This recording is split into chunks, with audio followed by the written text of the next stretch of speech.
તો મહારાષ્ટ્રની ચૂંટણીમાં જીતના દાવા બંને તરફ કરવામાં આવી રહ્યા છે અને ખરાખરીનો ખેલ પણ આ વખતે રહ્યો છે, કારણ કે બંને ગઠબંધને એડી ચોટીનું જોર લગાવ્યું હતું. ત્યારે હવે 23 તારીખે પરિણામો બાદ દૂધનું દૂધ અને પાણીનું પાણી થઈ જશે.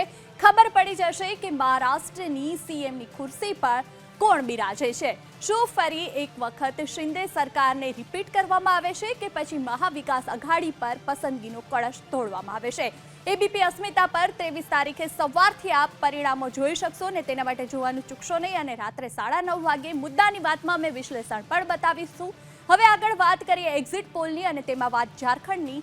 તો ઝારખંડ આદિવાસી પ્રભુત્વવાળો વિસ્તાર, આદિવાસી પ્રભુત્વવાળું રાજ્ય. ઝારખંડની કુલ 81 બેઠકો છે અને તેમાંથી એક્ઝિટ પોલની એજન્સીઓ કોને કેટલી બેઠકો ફાળવી રહી છે, ચાલો ગ્રાફિક્સના માધ્યમથી તે પણ તમને બતાવીએ, કારણ કે ઝારખંડની ચૂંટણી પણ ખૂબ મહત્વપૂર્ણ રહી હતી.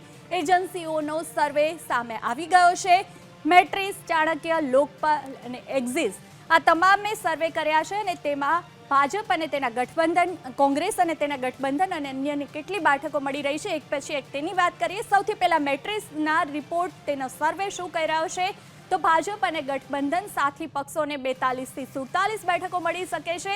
તમારે ત્યાં બહુમતી સાબિત કરવા માટે, સરકાર બનાવવા માટે 41 બેઠકોની જરૂરિયાત હોય છે અને ભાજપને બહુમતી મળતી આ સર્વે મુજબ દેખાઈ રહી છે. કોંગ્રેસના ફાળે અને તેના સાથી પક્ષોને 25 થી 30 બેઠકો મળી શકે છે, જ્યારે અન્યને 1 થી 4 બેઠકો મળતી મેટ્રિક્સના સર્વે મુજબ, એક્ઝિટ પોલ મુજબ દેખાઈ રહી છે. હવે વાત ચાણક્યના સર્વેની, તો ચાણક્યના સર્વેમાં પણ ભાજપ અને તેના સાથી પક્ષો ઝારખંડમાં સરકાર બનાવતા દેખાઈ રહ્યા છે, કારણ કે 45 થી 50 બેઠકો તેને મળી શકે છે તેવું કહેવાય રહ્યું છે સર્વે મુજબ, જ્યારે કોંગ્રેસ અને સાથી પક્ષોને 35 થી 38 બેઠકો મળી શકે છે, જ્યારે અન્યના ફાળે 3 થી 5 બેઠકો જઈ શકે છે.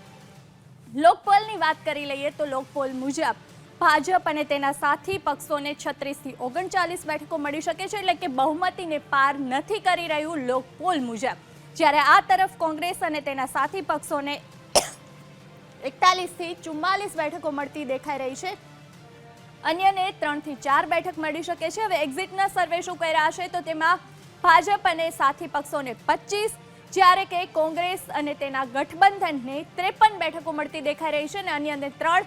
એટલે કે ઝારખંડમાં જે પણ એક્ઝિટ પોલના આંકડાઓ સામે આવ્યા છે તે મુજબ 2 એક્ઝિટ પોલમાં ભાજપ સરકાર બનાવતું પોતાના સાથી પક્ષો સાથે દેખાઈ રહ્યું છે, જ્યારે 2 એક્ઝિટ પોલના આંકડા એવું કહી રહ્યા છે કે કોંગ્રેસ અને તેના સાથી પક્ષો સરકાર બનાવી શકે છે.